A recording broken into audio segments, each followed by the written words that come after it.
Swiggy में product का नाम कॉपी कैसे करें। अब स्विगी में प्रोडक्ट का नाम कॉपी करना चाहते हो तो इस वीडियो को पूरा देखना। इसके लिए स्विगी ओपन करना है एंड आप जिस प्रोडक्ट का लिंक कॉपी करना चाहते हो उस प्रोडक्ट को ओपन करना है। देन प्रोडक्ट ओपन होगा, देन प्रोडक्ट पर क्लिक करना है, प्रोडक्ट ओपन होगा। प्रोडक्ट ओपन होने के बाद कुछ इस तरह का दिखाई देगा। यहाँ पर नीचे आपको प्रोडक्ट का नेम शो होगा। देन आप इस नेम पर लॉन्ग प्रेस करोगे, इसे सेलेक्ट करने की कोशिश करोगे तो ये सेलेक्ट नहीं होगा। देन फिर भी आपको इसका नेम कॉपी करना है तो इसके लिए यहाँ से आपको इसका स्क्रीनशॉट लेना है। देन स्क्रीनशॉट लेने के बाद यहाँ से बैक आना है एंड अपने मोबाइल में गूगल ऐप ओपन करना है।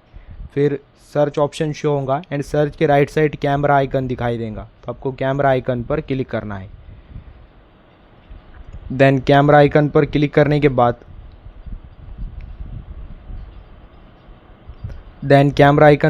करने के बाद आपने जो स्क्रीनशॉट लिया है वो यहाँ पर आपको दिखाई देगा। अगर स्क्रीनशॉट शो नहीं होता है तो यहाँ पर आपको एरो दिखाई देगा, एरो पर क्लिक करना है। देन क्लिक करने के बाद 3 ऑप्शन आएंगे, यहाँ पर आपको स्क्रीनशॉट सेलेक्ट करना है, फिर स्क्रीनशॉट दिखाई देगा। देन स्क्रीनशॉट शो होने के बाद आप अब यहाँ से जितना नेम कॉपी करना चाहते हो यहाँ से नेम को सेलेक्ट करना है। देन कॉपी ऑप्शन आएगा, कॉपी पर क्लिक करना है।